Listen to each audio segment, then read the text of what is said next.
Welcome to Animates, a retro anime review comedy podcast. These episodes contain spoilers and adult language, so stick around if you're cool like that.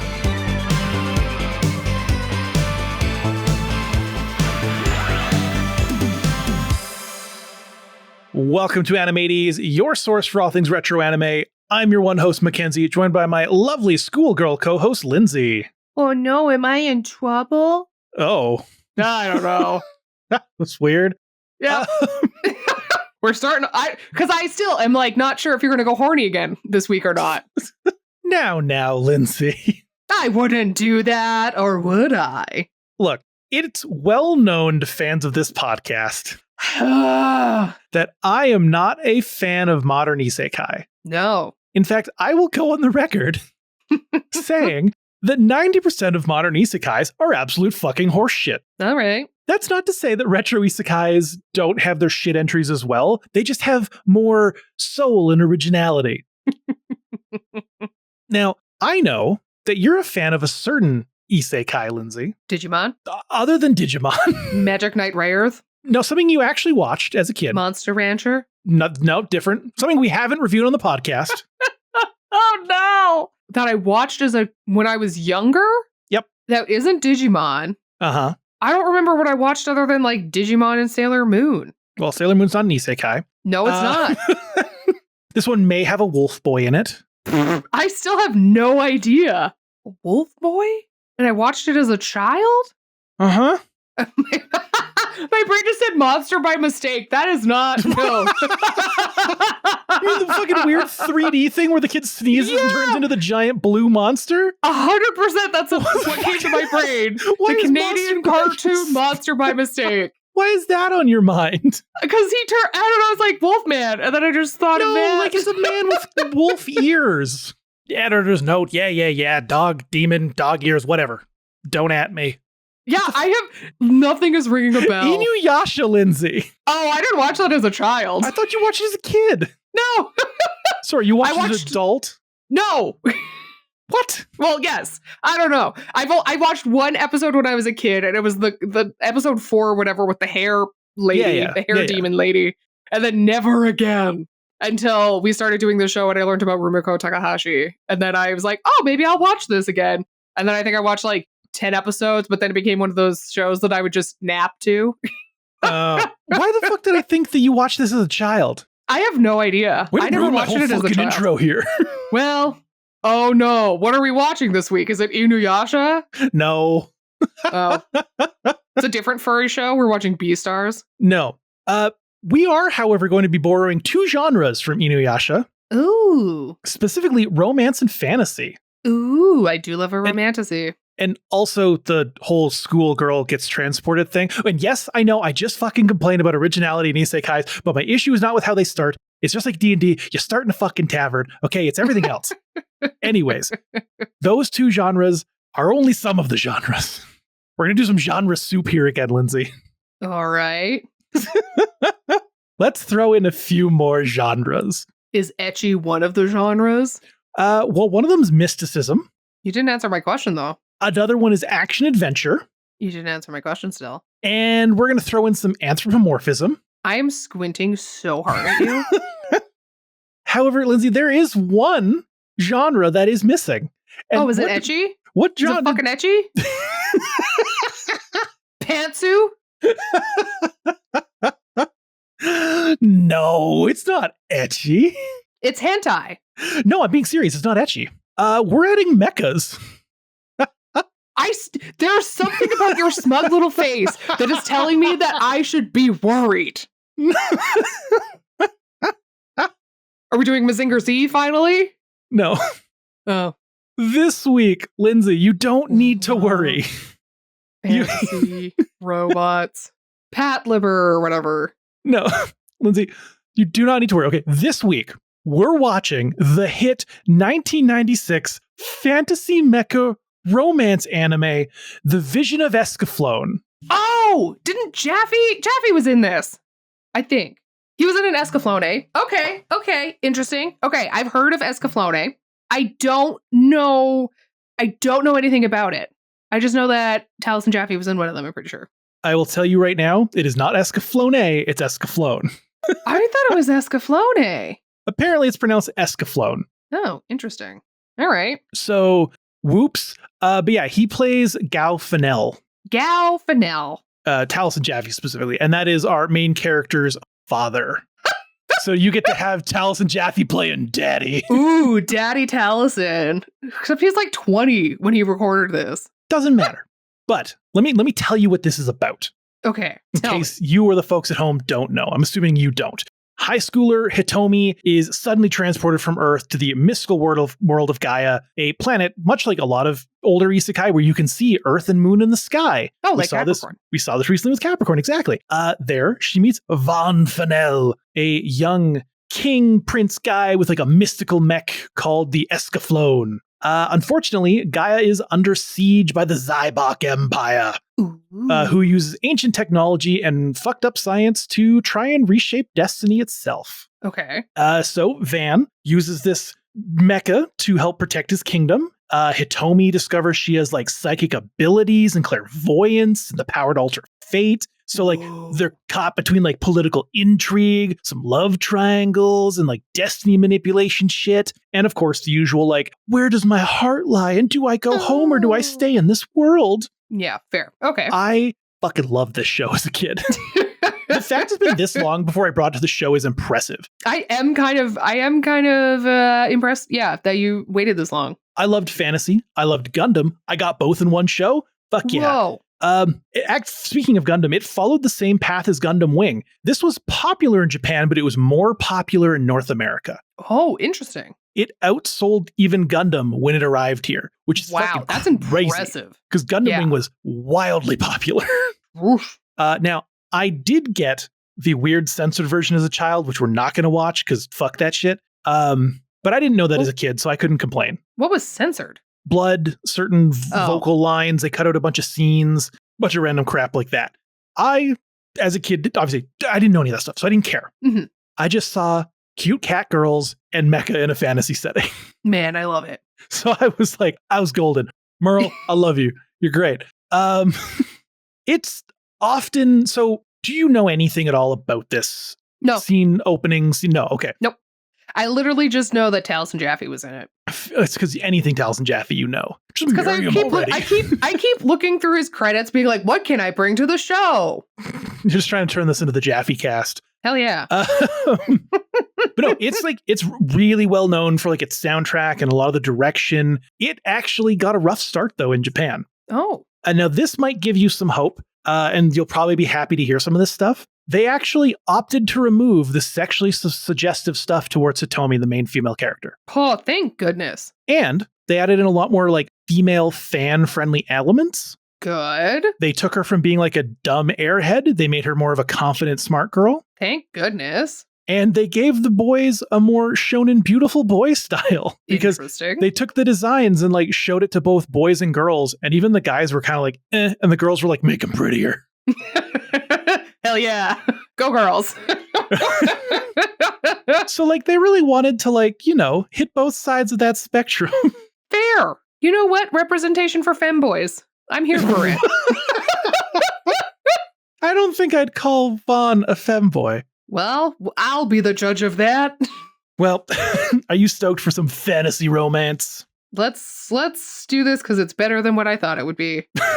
Hey, maybe you'll end up watching all of this. It's only 26 episodes. You might get so into it that you're like, hell yeah, I need more. Oh, I guess I should say we are watching the first 5 episodes. Oh, I thought they were going to say we are watching 26 episodes. And I was like, ah! No, good Lord, no. No. No, just the first 5. So yeah, let's fly away and watch the Vision of Escaflowne. Whoop, whoop, whoop, whoop, whoop. That's the sound I'm assuming they make. Yes, the Escaflowne, they go whoop, whoop, whoop, whoop, whoop. Whoop, whoop, whoop, whoop, whoop, whoop. They're just, what's that crab's name from Futurama? Zoidberg? Oh, Zoidberg. Yes, they're just Zoidberg in it. Perfect. I already like it.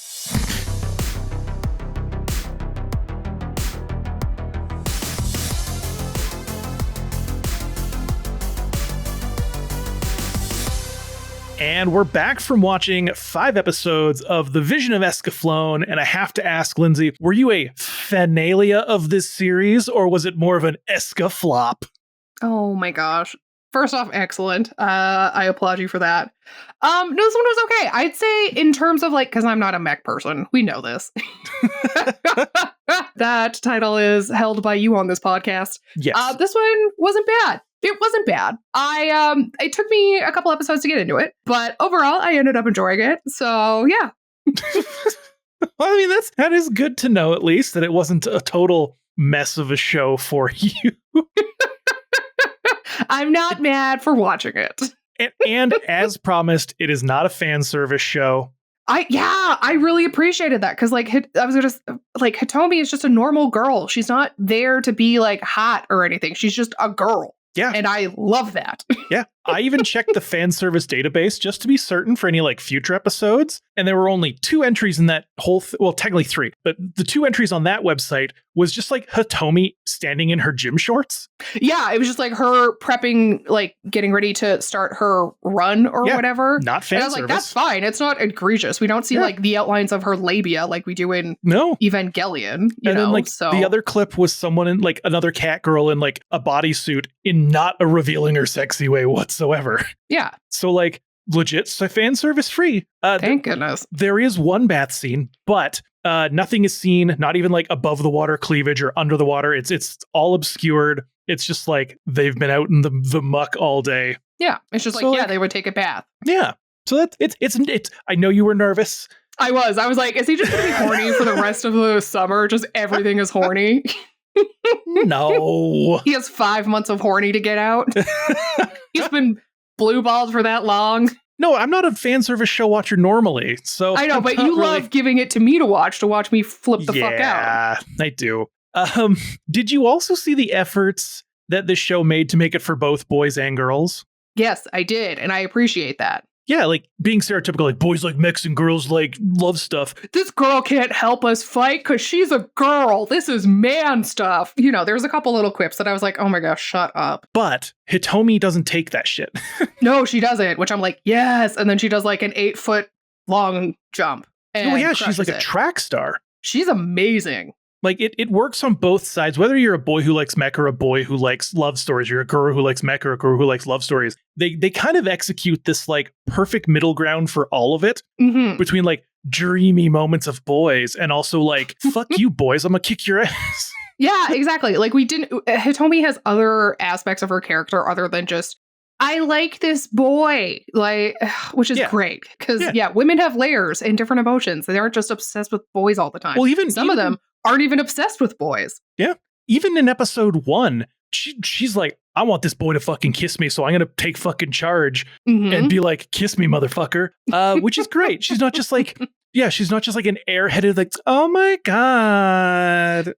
Yeah, she has lots of different facets, and I like that about her. If I had seen this as a child, it probably would have had a better impact on how I viewed myself as a girl, as opposed to, I don't know, I as much as I love Digimon, I do recognize the damage it did on my internalized like misogyny that I developed growing up. Yeah, I can see that. Yeah, I can see that. Hitomi's name also means pupil. Oh, okay. Or the eye of, which adds to her whole like sensing the future mysticism divination thing. Kind of stuff. Yeah, that's cool. Clairvoyance. Yeah. Do you have a favorite character? I'm like, do I? I mean, we got Vaughn. We've got Dreamy Alan. Yeah. We've got. Yeah, I guess Hitomi is my favorite. I can tell you who my least favorite character is. Who? You're gonna hate me. Is it fucking Merle? I can't stand Merle. I love Merle. I find her so annoying. And like, maybe it's just because we've only watched this 5 episodes, so I've only gotten a little bit of her, but I find her so fucking annoying. She is the one that's like obsessed with Vaughn and doesn't have any other character development. I'm sure she gets better going on, but in these 5 episodes, she's so annoying. Is she adorable? Absolutely. Like, I love the design of her. I'm not saying she's great as like everything, but no, she's adorable. Now, she's adorable. She's annoying though. Her support for Vaughn is because, and the way it's she's very protective of him, and the reason behind this is because she was orphaned as a child, and Balgus found her, brought her to Finalia, and she grew up alongside Vaughn as like an orphan. And Vaughn protected her as a child. And she's very like, I'll kill you. Yeah, exactly. So like, I'm sure she's great later on, but yeah, no, not for me in these 5 episodes. But she is adorable. She is adorable. I will give you that. Come on, pink-haired cat girls. It's your Team favorite. Me love this shit. You were so down. Oh yeah, but no, Hitomi is actually a really great character. Mm-hmm. The king of the other kingdom is a whiny little bastard. Oh my, Dilaudid or whatever the fuck his name was. No, not Delando. Yes. Dilaudid is a medication. It's a painkiller. Yes, Delandau is the fucking worst. Holy shit, speaking of annoying brats. He's also got that perfectly annoying voice. Yeah, whoever the voice actor is crushed it. We got the uncensored version, but with the voices I grew up with. Oh, well, that's nice. So there's that. Yeah. Here's a little fun fact. Escaflowne was originally going to be... Oh, sorry, what was it? What show was it?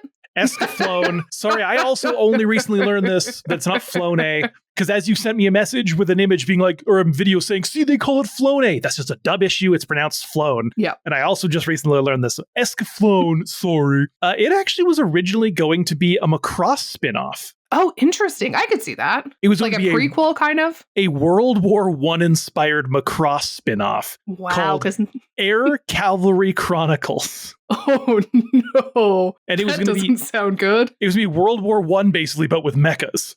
Oh. Yeah, and let's not do that. They shifted it into its own thing as like a shoujo-driven like fantasy romance. Well, that's good at least. They got a new creative team. They said, fuck these old guys, and they got rid of them. No, we're not going to do that. We're gonna get rid of the World War I stuff. Yeah. Did you find the story intriguing at all? Yeah, I think once I got into it, I did. Again, like first couple episodes, I was like, boring mech fantasy. But I think having that added layer of the mysticism in it really kind of got me into it. Yeah. And yeah, not having stupid fan service, like having actually developed and strong female characters. I know I'm asking this early, but do you think you'll be watching more of it? Probably not. I'll be honest. Okay, well then, here's some... maybe this will encourage you to, maybe it won't, but for people who haven't seen it, bit of some spoilers, skip ahead a little bit here. The lore behind this goes really deep. That doesn't surprise me. Fantasy nerds love lore.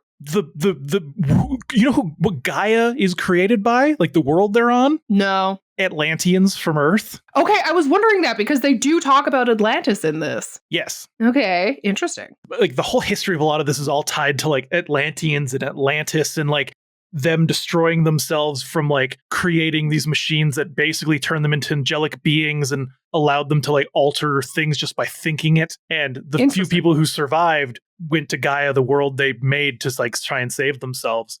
Which is pretty cool. And then, you know, the like guy on the computer screen who's like the big evil like king guy? The emperor or whatever? Yes. He is also from Earth. Okay.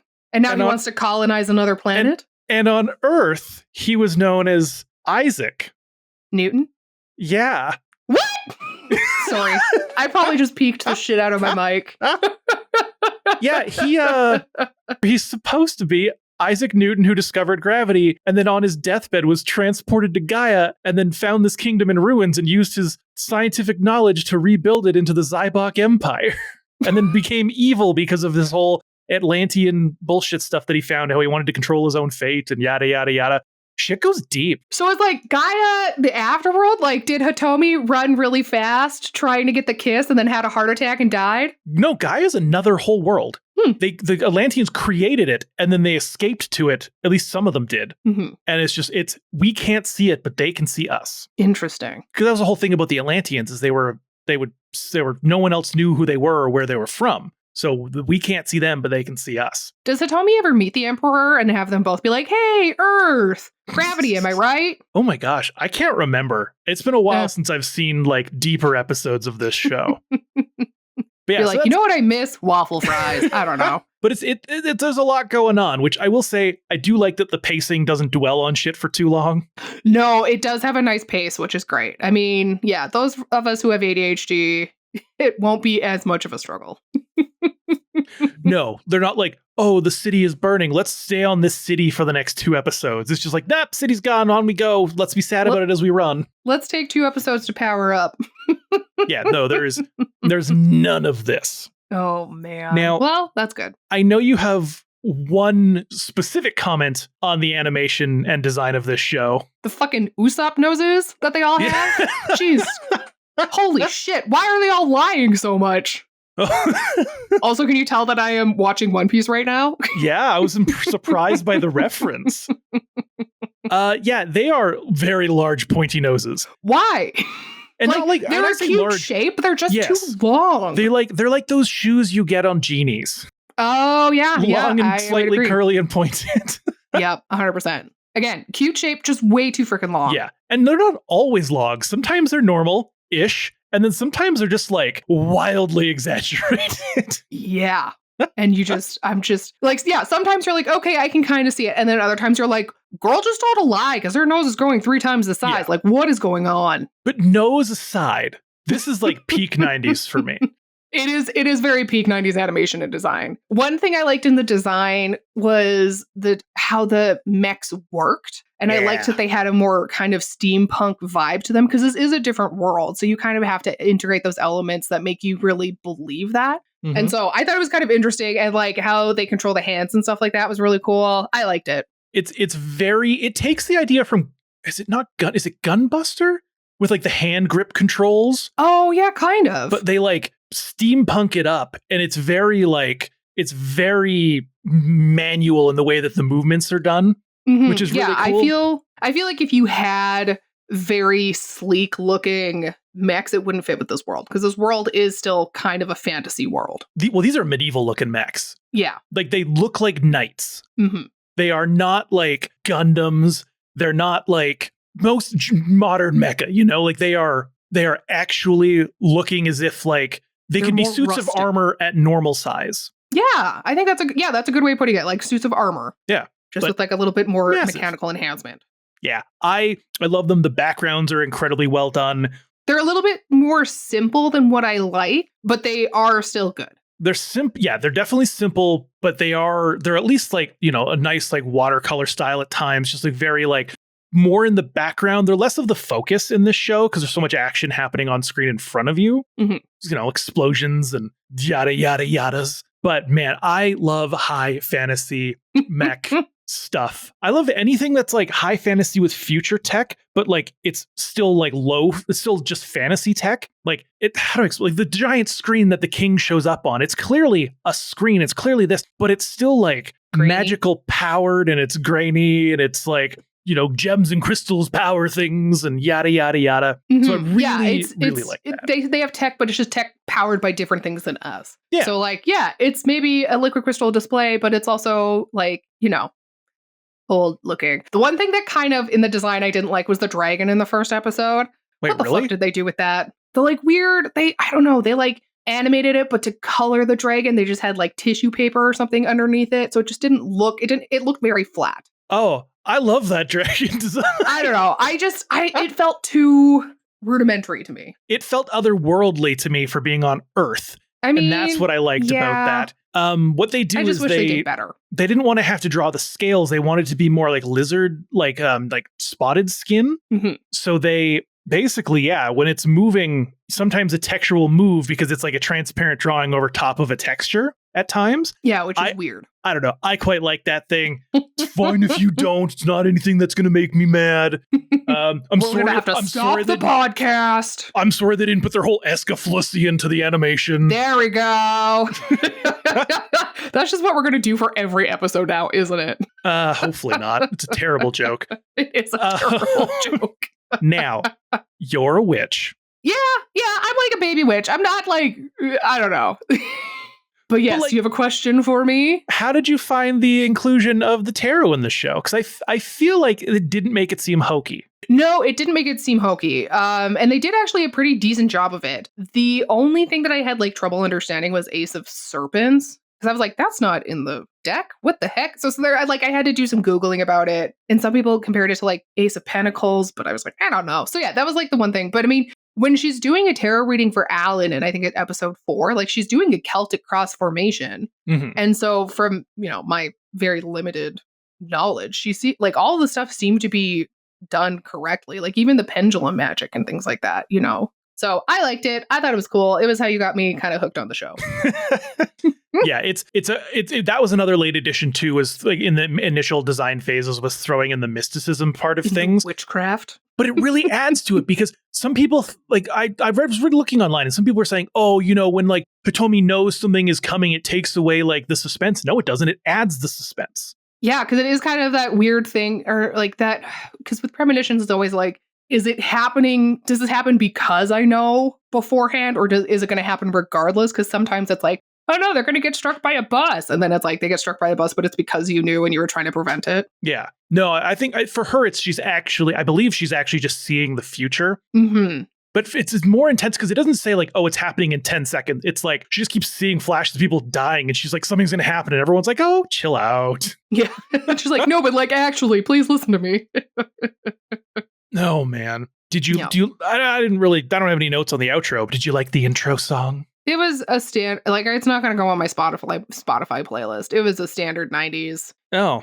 I don't know. It felt cheesy to me, but yeah. And then, I didn't listen to the outro. I was like, skip. Yeah, I don't think I did either. I really like the intro song. I listened to the first couple seconds of the outro and I was like, this doesn't feel like it fits the show. Nope. That's why I also didn't listen to it. Yeah. I don't know. The intro it feels like a hopeful fantasy intro. Yeah. And it's also sung by the girl who voices in Japan, Hitomi. That's cool. I like that. I like when people do that. Yeah.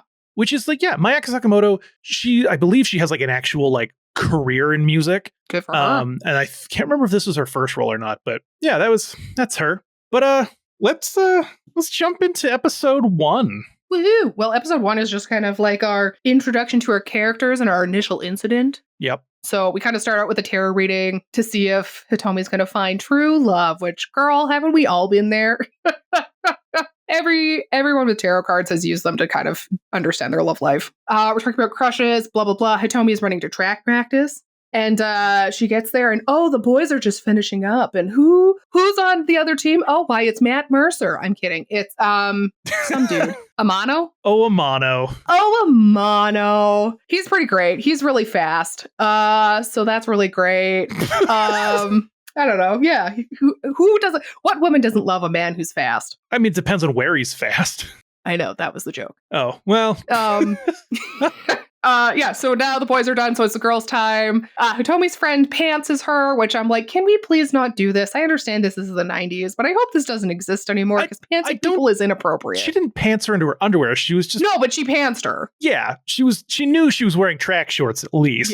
Yeah. I'm still just like, don't do this to anybody. Oh my gosh. I remember being in high school and people doing this, and I was like, I'm going to fucking slap someone. I almost got suspended because I was standing talking to this girl out front of like one of the bathrooms, and her friend came up and pantsed her in front of me, like all the way down into her underwear. Right as the teacher turned the corner and she sees me standing in front of this girl as she screams, pulling up her pants. I get taken to the office as the girl runs into the bathroom to like deal with it. I'm in the office. The girl, realizing I'm getting in trouble, runs into the office like 20 minutes later. And she's like, it wasn't him. It wasn't him. It was my friend. I'm not going to say who, but a friend did it to me. He's innocent. He's innocent. And they let me go. But I was like, it wasn't me. And they wouldn't believe me. Yeah, no, the pantsing thing. Yeah, not the greatest. But nope. I love that Amano is just like suave, but not like a douche. Yeah, he's like a very caring person. Good guy. Yeah, which is fabulous. I love when men are decent human beings and not pieces of shit. Yeah. But it's Hitomi's time to race, kind of. Oh, yeah. I mean, that's how it starts. And then she gets a vision and passes out, so she has to go to the nurse's office. And like, she's seeing like the future on the world of Gaia, and it's like she sees the mechas and they're fighting and like all this crazy stuff. And to be honest, I like that she's not freaking the fuck out. She's just kind of like, whoa, what the fuck? She's not like, oh my god, you gotta run and hide. She's just like, holy shit, what the fuck is going on? She's taking in and she's assessing what's going on, and yeah. But then she wakes up in the nurse's office and who's there? Oh, Amano. What a sweet. So Yeah, it's great. They go home, or they were like walking home with her best friend, and then her best friend's like, I have bad news. Amano's leaving the country, so he's not going to be at the track meet. Sorry, friend. Your love of your life is going away. Yeah, which is like the most heartbreaking thing. I know, right? We've all, I mean, maybe not we've all, but I've had someone when I was a teenager that I was like, I really like you. And they were like, awesome, yeah. And we like went on a date, and like, I finally admitted my feelings. They had them too on a date. And then on the second date, she goes, by the way, I'm leaving the province. That's such a dumb thing. Don't do that. That's not responsible. Please take care of other people's hearts. And I was like, did you know this before? And she was like, yeah, I just wasn't ready to say anything. I was like, you motherfucker.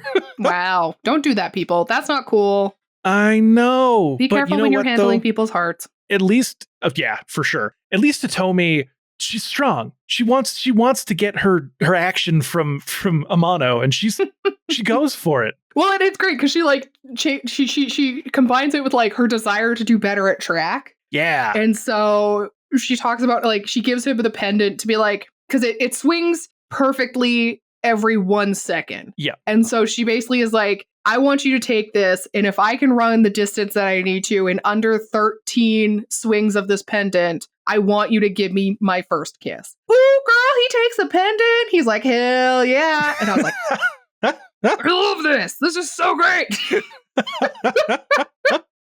But it doesn't happen because cock-blocked. Yeah, she gets cock-blocked by Vaughn by accident because he gets isekai to their world with a dragon. Yeah, which I bet you didn't terrifying. see coming. Nope. I literally put, is she getting isekai now? Nope. There's a dragon. They're like, shit. So they gotta run. Which, like, thank goodness they're all track stars because, good lord, oh, wait, the best friend fell down and sprained her ankle. Great. At least the useless one is not the main character. I know, but also, like, way to be a useless horror movie trope. We gotta add some. We could just, like, have a dragon appear and just have them run away, no problems.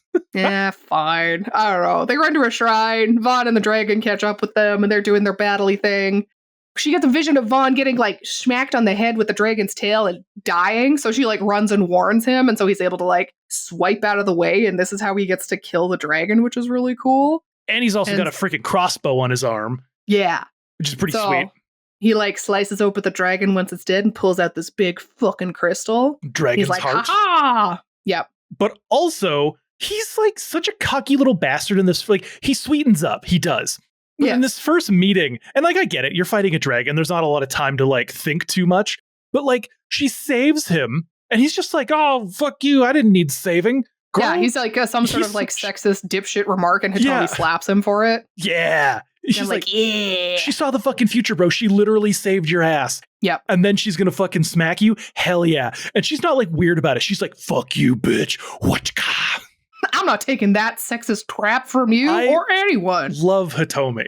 Yeah. She's great. But now that the dragon's dead, we're gonna get isekai to Gaia now, and, like, Amano is like, no, I'll reach for you. But the only thing, he's not able to reach, but she's able to take the pendant from him. So that's important. And then they get isekai off to Gaia. That pendant may or may not be important in the series, Lindsay. Yeah, it does. It is quite important. Quite important. Oh, I forgot my notes about the title of this episode.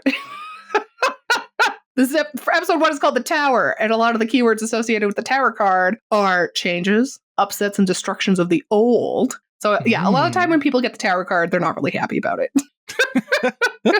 Well, this is definitely an upset. Yeah, her world kind of comes crumbling down and changes, and but we do end with them, like, looking up at this beautiful sky, seeing, like, Earth and the Mystic Moon, as it's called, and, like, being surrounded by things stalking them in the woods as we fade to black. I know, which I was like, that's a good way to end an episode, because it keeps you wanting to, like, watch. Yeah. You know? That's good. So we start episode 2, which is the Ace of Serpents, which I was like, that's not a card in the tarot deck. I don't know. So I did some Googling.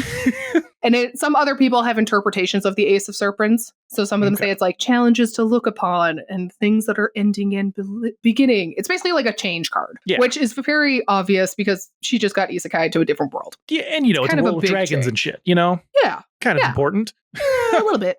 I like that we start with, like, Amano and her friend going to her mom being like, this is what happened. And her mom's like, oh, okay. And just, like, stares out at the night sky. And I wonder why her mother's not questioning. Does the mom know about this shit? It's a great question, Lindsay. Well, we're not doing a long form series, so I don't care. Well, maybe you'll be interested to watch more at one point. Oh, if you're watching One Piece, you can watch this. Cool. I'm watching. Yeah.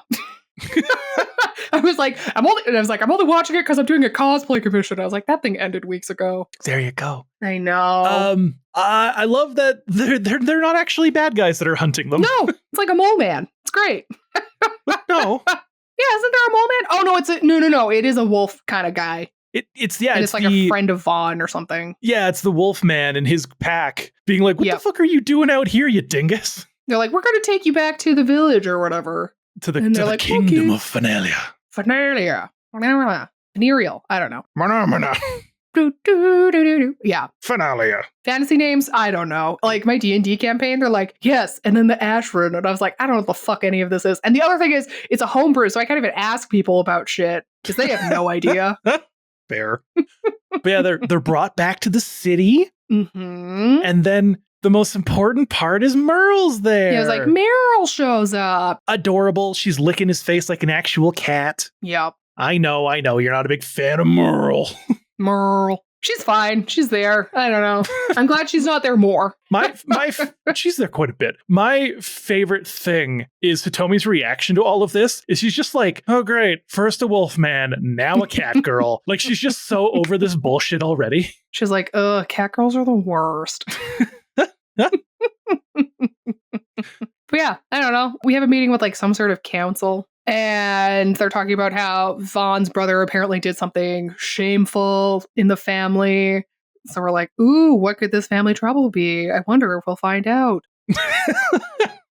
Yeah, and then, the council is proud of Vaughn for his success in slaying this dragon. So they're like, you shall be the king. It's great. Later, Hitomi is in her room looking at the earth, reminiscing about Amano, and Merle shows up and says, like, you better not get too close to Vaughn, and then, like, goes through her shit and steals her pendant. She's like, you little cat burglar. I was like, spray her with a water bottle, or with a spritzer. Get her.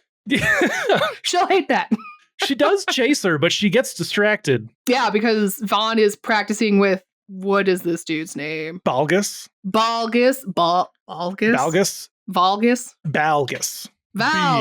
He's fucking ripped. Yeah, holy crap. Wow, that old man is shredded. Someone had their creatine. Yeah, I don't know. They're doing like fighter shit, and he's like getting a pep talk from Valgus, and he says something like, it's not like I'm being king because I want to. I don't know. He's just being a little shit. They realize that, oh, there's this girl listening in, and Valgus is like, oh, you're from the Mystic Moon. Well, after the coronation, we'll send you back there because I can do that. I was like, what? No, he says they're going to try and find a way. Oh, that's what it was. They don't actually know how to do it. Yeah. They're going to try, and then we'll have to see. True. How many episodes that'll take, who knows? I was like, they're not going to do it because she's obviously got to be here for 26 more episodes. Or for all you know, it might be an Inuyasha thing where she goes she can and go comes back and forth. You never know. Sure. Go get her bike. It was such a strange thing, but I was also like, that's smart. If you can get a bike, yeah, an easier mode of transportation, then do exactly. It. Anyways, it's coronation time. Kind of. Yep, it kind of gets interrupted by some like baddies in invisibility cloaks. Do you remember the name of this empire? Zybach. The invisible giants. The invisible giants, which I was like, this CGI is kind of CGI. What's funny is that there's a dub error where when it first happens, a guard goes, it's a Zybach attack, but we don't actually know it's the Zybach until a couple more episodes later. Yeah, that's why I have the note that says Zybach, because I was like, someone said it, I'm gonna remember this. Yeah, we don't find that out for a little bit later, but yeah, one guy just screams it. He has insider knowledge. I bet you he's a rat. He's the mole.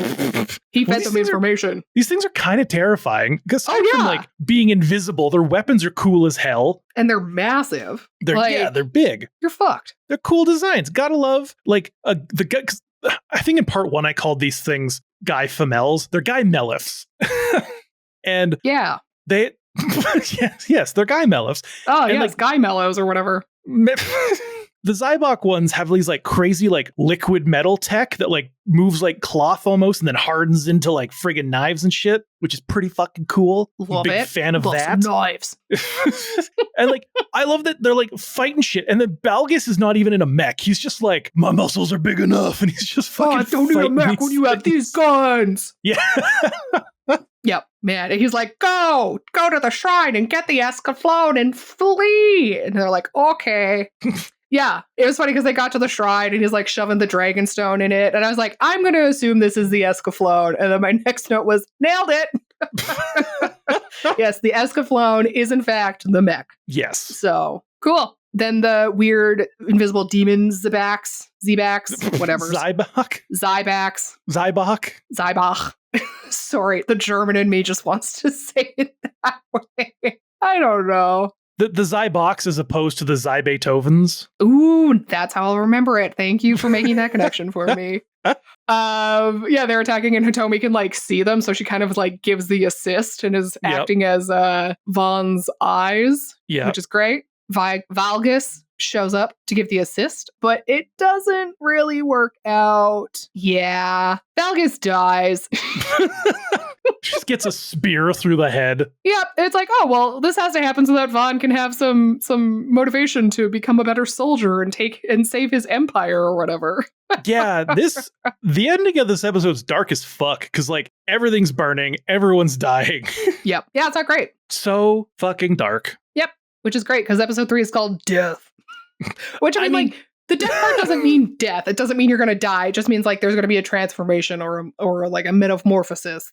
It's like loss and rebirth. Yeah, sure. Except that there is still a lot of death because the whole anyone who didn't escape was brutally murdered. Oh man, yeah, there is a lot of death. And we get introduced to the worst character of the show. The mole person? Literally named Mr. Mole. Aww. Don't awe him. I don't disgusting. know. I have no feelings towards him. He's being creepy on a passed out Hitomi. Oh yeah, that is kind of inappropriate. Yeah, you're right. I lied. Screw Mr. Mole. But she gets saved. Vaughn hears a screaming and runs towards her, but there's a snowy owl that attacks the mole person, and now there's a long blonde-haired man that looks like a mono. Alan, which I was like, what a fantasy name. It's like Kyle in Bloodlust. Yeah, that's right. There is a Kyle. I mean, man. Alan's smooth as fuck. Yeah, he's very, very smooth. He's got that Riz factor. Also not an asshole. No, not an asshole, which I, again, appreciate. Not assholes. He's got that mega Riz. Man. I also love that he basically just turns into Marty McFly. She's like, oh man, if you draw your sword, I've got it. I've got to draw mine, and it's just not going to be good, dude. I'm like, you can do like conflict resolution techniques before drawing your sword too. I mean, sure, but I do have to say, I do appreciate that Vaughn is not pegged as like this amazing fighter right from the start. No, yeah, that is great. He keeps getting his ass kicked. He actually has to learn and grow. It's not just like, I'm the protagonist, I'm super. I know how to do everything right off the bat. Yeah, it leaves room for growth. Yeah. Yeah, because even like after this fight, Alan says the line, it would be a shame to kill you, so I struck you with the back of my sword. And just knocks him out. But then, smash cut to a ship, and I'm assuming these are the antagonists, and I was correct. There's some sort of beam thingy that they use to contact their emperor on that crystal disc. Yes. Thingy, and the young kid, I don't remember his name, Delandau.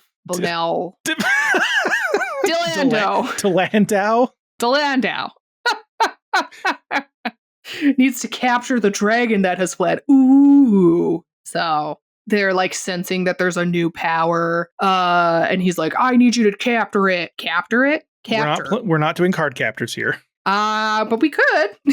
Oh my gosh, side note. I was looking at recommendations for like Shonen Ai stuff, and they're like card captors. And I was like, that's not fucking Shonen Ai. Get out of here. It was a terrible list of recommendations. I mean, her brother and his best friend. I know, but I want like Paddle Arrow.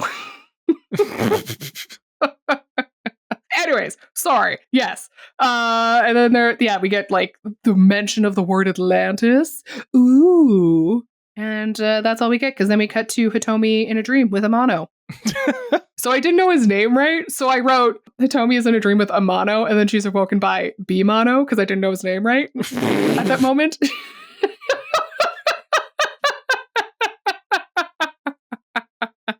And then my next note says, his name is Alan. Every time I hear his name, when someone's like, Alan, I just think of that. Alan. Alan. Alan. Oh no, that's Steve. Steve. Alan. Oh man. That whole entire series was good. Yeah. Shut up, I'm working nights. But yeah, the Zybox arrive. They all gather with the crew and stuff, and they're doing introductions and blah, blah, blah, characters meeting. And Alan lets Vaughn know that Finalia had its finale. So he's kind of upset to learn that his city has been decimated. Lord. Yeah, you liked that, didn't you? And now the Zabots, they ask for an audience so that they can get food, weapons, and water, because they're an ally. And while this is happening, what's his name again? Delania? Delandau? Girl? Delandau runs his mouth about Finalia and its king. And he's about to get his ass whooped for running his mouth. So he like clocks Hitomi and is like, "You're new. What's going on here?" And Alan's like, "Nothing. Here's our supplies. Get the fuck out of my house, please." But he does it in a more like political way. He doesn't do nothing. He leans in and kisses her on the cheek and is like, "She's a special girl to me." He's trying to make her seem unappealing by like making it seem like she's like his. Not just his, but like a call girl. Oh, I was taking notes at this point, so I missed that. Yeah, and then he like apologizes and is like, "Sorry about that." Oh, well, it's he was both licking boots and being tactical. He knew when it was appropriate. Yes, exactly. Yep, exactly. It's like when the cops are like, "Did you see this guy run away?" And you're like, "Why? What's he running from?" And they're like, "Oh, he took bread to feed his family." And you're like, "Yeah, he went that way." Points wrong direction. Yep, man. Oh, it's great. Yeah, so from here, later on that night, Hitomi gives Vaughn a tarot card reading. And she's like, "This is the death card." And he's like, "Ah!" And she's like, Don't worry. But yeah, it's great because she tells him to cheer up. And then, pulls the death card, which I'm like, oh, girl. Yeah, maybe pull like the Two of Cups or something, Make him feel a little bit better. Tell him there's going to be love in his life or something. I don't know. But it doesn't matter because then she has a vision. Delandau invading. And she's like, oh, shit. I like that everyone's like, "Oh no, that's not going to be true." And it's like, listen to the girl from the Mystic Moon. Like, listen to the damn girl. Yeah. Because episode 4, whoa, surprise. They're attacked. They get attacked and then Vaughn gets kidnapped along with his Escaflowne. Oh no, who could have predicted this? Oh wait, Hitomi did. But also Merle shows up, which is nice. Yeah, we find out she's alive, which I'm like, okay. Hey. I'm glad we don't have to go too long without seeing Merle. You love Merle. I do. She's the worst, but she's also the best. And they're like in the infirmary, and Vaughn comes in with his like little magic ointment and like helps them heal. Yeah, he's not always a bad dude or an arrogant asshole. He does care. He does care, yes. But I also like that Hitomi's like, "Shit, I really like Amano, but now I really like Alan too." I know. I was like, girl, you like the same one. It's like I know, they're literally same the person, same different guy. font. Like, it's fine. It's just one's italic. Yeah, exactly. And that's Alan. I was going to say, is that Alan? Yeah. Little fancier. Ooh. Oh, man. So, yeah, we have this like cute little moment. And then we cut to our baddies. And they get a call from the Emperor saying that there's a blip in his vision that will somehow affect their plans to, I don't know, take over Atlantis or whatever. And so he's like, "You need to go get this dragon immediately." And so Delandau is like, "Well, if we I don't know what his name is. Delando. I'm going to supercut all of these at the end of this episode. Dillhole. I don't know what his name is. Dylan from Anime Out of Context. Sure. Delandau. Yeah, it's his name. Delandau. Delicious. I don't know. Yeah, he's like, if we could do this invisibly, they won't know that it was their ally that attacked them. Let's do it. And they're just like little coward shits. And I'm like, how dare you have some, I don't know, gusto. I don't know. Gusto? Authority. Be firm in your actions. Be committed. If you're gonna betray someone, let them do it to their face. Yeah, come on. Don't just pussyfoot around it. Come on. Don't stab him in the back, stab him in the front. Commit to your actions. Well, unfortunately, it's another kingdom getting fucking destroyed. Oh, yeah, it is. It's not good. So, yeah. They, get an airship and some mechs and they, run away. It sucks. Man, that DeLandau, God, he's just drawn and voiced in a way that you just want to punch him in the face. Oh, so much. He's like a snivelly little brat. It's like that guy from Game of Thrones. Oh, yep, the one who was in Batman Begins. I don't know, the Kid King. Yeah. What was his name? I don't know. I didn't watch that show. The one who gets poisoned or whatever. Again, I did not watch that show. I didn't watch it either. I know the meme. As a fantasy lover, I would have, but it just never got into it. Yeah. But look, medieval mech fantasy battles going also on. meets Mighty Morphin Power Rangers, though. Did you see that coming? No, but I was not surprised when it happened. Because they keep talking about the dragon. The dragon. I know. And I was like, oh, and it makes sense why you need the dragon crystal to activate it. The Escaflowne can turn into a dragon engine. I love it. I lost my mind when that happened as a kid. I remember because I was a very vocal anime listener. Mm-hmm. I'd wake up for Saturday morning cartoons at 7 a.m. I would always bring a whole bag of salted crackers with me and eat that. I don't know why. That was just my Saturday morning snack. And I would out loud, I'd be excited. Watch Dragon Ball Z. I'd be jumping up and down, yelling. I was an active and vocal anime listener as a kid. You mean watcher? Whatever. Watcher. I only listened to anime. I never watched it. Yeah, I would always just turn the TV off and just have the audio going. Yeah, you would just stare at your ceiling while it was playing. Yeah, exactly. Just I don't want to ruin it with the visuals. This Trunks guy sounds like he looks cool. He sounds like he would have a purple mushroom cut. I should get one too. Gets it and then finds out it's a lime green mohawk. Damn it! Oh man, but yeah, I just remember just being oh my god, yeah. My dad being is everything? You turned into Kuwabara? Yeah, my dad being everything good, and I'm like, it's a dragon.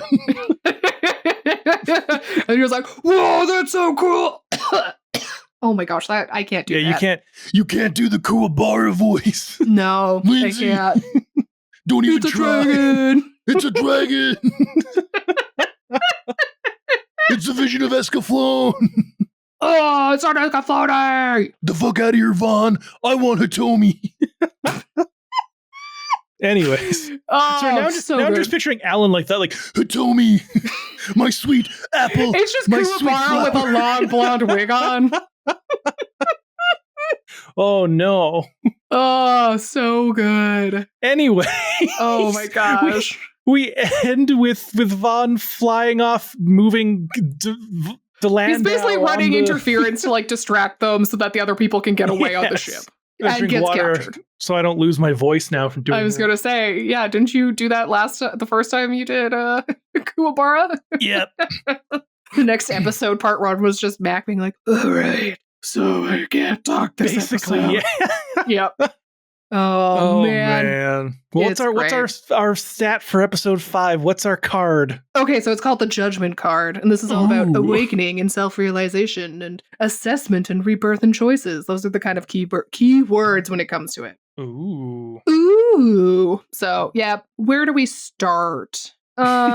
We basically just start with DeLandau pursuing Van. They're fighting. I don't know. They capture him. That's where we start. So Alan and his troops have to figure out what their next move is and to strategize and blah, blah, blah. And Hitomi's like, well, I can try and help him divinate where he might be. And they basically are like, oh, little girl, you can't do this, which made me roll my eyes. And she's like, bitch, sit down. I'm about to read you your cards and it'll show you that I'm legit. And she does. She does a little Celtic cross formation, figures out that he has daddy issues. Oh, so man. That's fun. He reads him. He literally stops her mid-reading. Is like, yeah, no, you're real. You're good. You know what? Don't go any further. I believe you. Let's just stop right there. She's just about to be like, yeah, I see a vision of you prancing around. And this one says you're a little bitch. Like I said, the cards read you. This one says you have a piss kink? This one says because you like being called a little bitch boy? Oh, man. And then it told me to ask you about what happened in Cabo. Who are Lucy and Dan? Oh, man. There's also like a weird scar on your buttocks. You want to tell us about that? Why do you have a... Oh, wait, no, it's not a scar. It's a tattoo across your cheeks, and one says cuck and the other says chair. So that no matter where you sit, you're in the cuck chair. Oh my gosh. What is this stupid bit we're doing? This is I don't know, but I love it. I love it. Oh, man. Oh, yep. It was great. And he's like, yep, you know what? I believe you. Let's start doing this. So she's like using her pendulum now to turn it over a map where we might be. Oh, man. She uses her pendulum and she's like, point to where the little bitch is. And she just like flings it towards smacks him with it. He's got big bottom energy. He's a service bottom, if anything. He's a bob. He's a big old bottom. Anyways, that's enough of it. Okay, now we need to go to the enemy ship because we need to have listening. Yeah. Because we're losing retention rate. Also, we need to learn that one of the bad guys is actually Vaughn's backstabbing brother. His like hot brother. I know. I was like, hot damn. Hi there. Yeah. Falcon Fennell. Yes. I know. Like, it's just basically like, join me, brother. Messy hair and his ripped abs his and metal arm. Yeah, because he uses his arm, he's like, holds his brother and then like stabs him in the neck and makes him pass out, which I was like, ooh. Yep. It's not good. Yep. No, he's got the hot older brother. Yep. And Demi, did you catch the little glimpse of some future stuff that's going to happen in that scene? No. It takes off his jacket and there's a certain shadow. No. Wings. Oh, yes. They a lot of them have... Doesn't Vaughn have angel wings? So does he have like demon wings? They're angel wings. Oh, there's... okay. Copy. Because, again, spoilers. Quickly, skip ahead 15 seconds now. The wings are because the Atlanteans wanted to make themselves more angelic, so they gave themselves wings. And these guys are the ancestors of the Atlanteans. Oh, all right.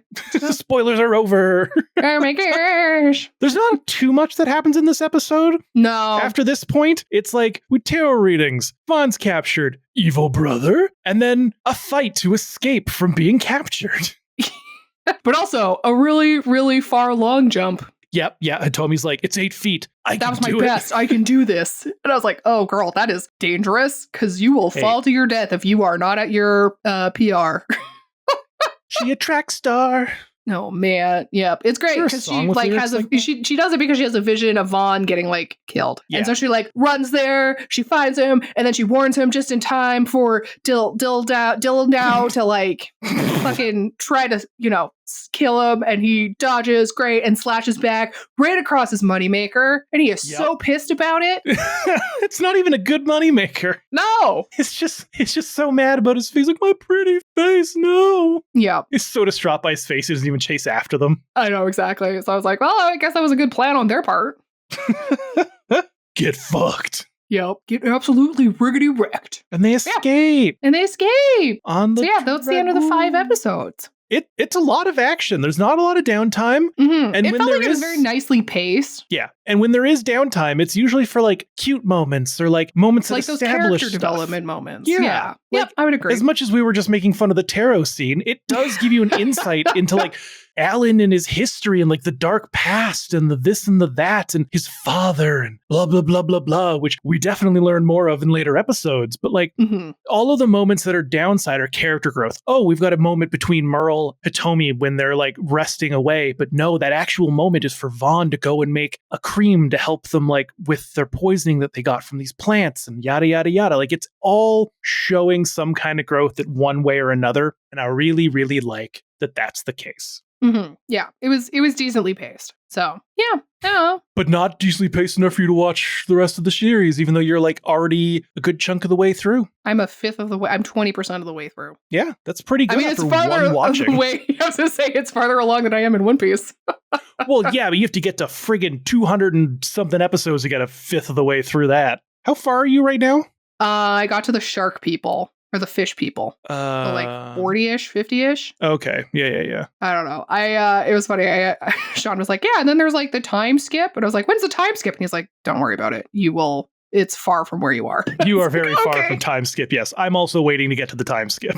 What part are you at? I think I'm like 50, 60 in. Okay. Yeah. Like I'm at the part where like Nami goes back and we're like, oh no, is Nami evil? She's not. Anyways, we're not talking One Piece. Sorry, this isn't a One Piece. Yeah, that's actually after Cowboy Bebop. That's our next. Yeah, that's our full watch through. That's our next full watch through. But yeah, so you've now watched 5 episodes of Escaflowne. Yes, I have. Would you recommend this show to anybody? To specific people, yes. Fans of Mecha? Yes. Fans of fantasy? Sure. I mean, I'd probably recommend like Lodos before I recommend this one for fantasy. Yeah, I mean, same. Yeah, this is a very specific type of fantasy. Mm-hmm. It's high fantasy, but it's medieval high fantasy, like low tech medieval high fantasy. It's very different than like Lodos, which is just like straight up. It's just high fantasy and magic and yeah. Would you recommend this to people who want a good love story? No. Well, you haven't seen the whole love story yet, so you can't actually say that. So you don't know what fucking happens. You don't know what fucking happens. Yeah, I do. What the fuck? I'm not going to say it, but I could tell you. Oh, man. What would you rate this show out of 10? Oh, man. I would say it's like just above neutral for me. So I would say it's like a 5.5. I'm sorry, what? Okay, if 5 is true neutral. No, that's when it comes to Mal ratings, a 5 is garbage. Oh, well, I'm thinking like 10's the best, 1's the worst. 5 is just like, yeah, either or. I'm not rating this via Mal rating. I don't care. I'm rating this via my own, and 5 is neutral, so this is just like a tick above neutral for me. Well, you're wrong. I mean, I assumed so. If I was to say like a Mal score, I'd say this is like a 6.7 or something. No. What is it? Is it like an 8? 7.65. Oh, okay. I mean, I'm not surprised at that. It's a great looking show from Sunrise. It's a fantastic isekai fantasy romance adventure. You're so wrong for a 5.5. That's crazy. Again, that's my personal. I know. How dare your personal opinion be wrong? I'm just being grumpy because I like this more than a 5.5. It's like a B. You're really surprised that me, the one who loves like weird gothy vampire fashion shows, like doesn't care for this one. I'm just being silly. Don't worry. Yeah. Okay. Fine. You're just attacking my personal preferences. You did that to me. That's the point of this show, is to like attack each other over our preferences. It's true. Just remember, you were one of my preferences. Yeah. Terrible choice. I've made better choices since then. Anyways, I think a 7.65 is pretty good. I might go a little higher to the 7.83s, but I know it's not super popular in Japan, but man, the people I knew as a kid who were into anime, the few and far between, we love this show. We would talk about it. It was great. I'm really glad it's not as censored. They got rid of all the blood. Like when the Balgus's eyes are bleeding, we wouldn't see that in the OG. Like, so it was actually, I haven't seen it in a long time. So it was nice to like kind of see it again, but not censored. That was pretty sweet. For the folks at home, if you want to check out this show, you can find it on the low seas. If you go to Google and type in that one number that comes between 8 and 10, followed by the word anime, and then just happen to type in the vision of Escaflowne, you might find a place to watch this, because it's not on Crunchyroll anymore, or pretty much fucking anywhere. And then you can go and watch it and tell us in our Discord what you thought. And if you want to get access to our Discord, you can go to our Patreon at patreon.com/animates and sign up for free. Or if you want to support the show, you can sign up for as little as $3 a month to help us produce the show and also get access to a bunch of bonus content, episodes, fun little pre-banters, the Discord, and a few more things here and there. One of those bonuses is we will read out your name on the podcast. And so doing that, we want to start with our supporting characters, where we've got Haise Holmes, Green Bean Supreme, not Bean. Look at you get it right. Kamichu, and Aladoris. And then moving on to our retro cuties, we've got Duffo, and Carl H. Jepson says trans rights and suggests the moon on a rainy night to anyone who needs a new Yuri manga this Pride month. I think this comes out after Pride month. Yeah, it comes out the day after. But that doesn't mean you can't go and read Pride is done, Mackenzie. On a no more rainy gay night. shit till next June. We've also got, oh good lord. Oh no. Butler Rat got hit by a car going 45 kilometers per hour while he was out cycling. Don't worry, me and my bike are doing okay. Okay, good. Oh my gosh. Good lord. As long as you're not having a Lindsay situation from last year. I was going to say, I literally just celebrated my 1 year by accident from last year. Good lord. Oh my gosh, Butler Rat. Sending you healing good vibes. Hope Lord. You're doing well. Yeesh. It's like the beginning of Golden Boy. Oh no, you're getting Golden Boyed. Hopefully this means that you're going to get a bunch of busty people in swimsuits lusting after you soon. Yep. I hope that for you, Butler Rat. Yeah. I mean, maybe they do too. We'll find out. Yeah. And also, a deep, sexy voice says, relax. Ooh. And then moving on to our chibi champions, we've got Swamp Wizard. And Miska wishes she was old enough to have a license so she could drive this spring's anime season to the airport. So it can take off? And of course, our newest member, which is Gasidic with the goose.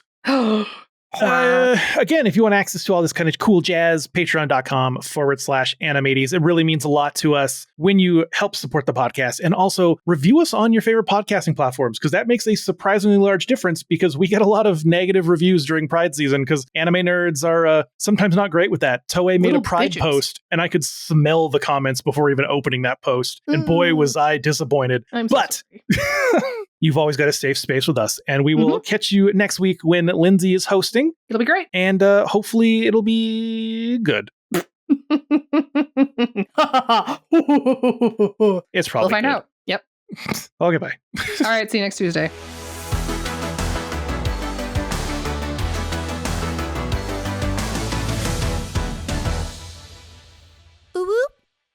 Delania. Dillendow is like Delando, Dillhole, Dillendow, delicious. Dillendow,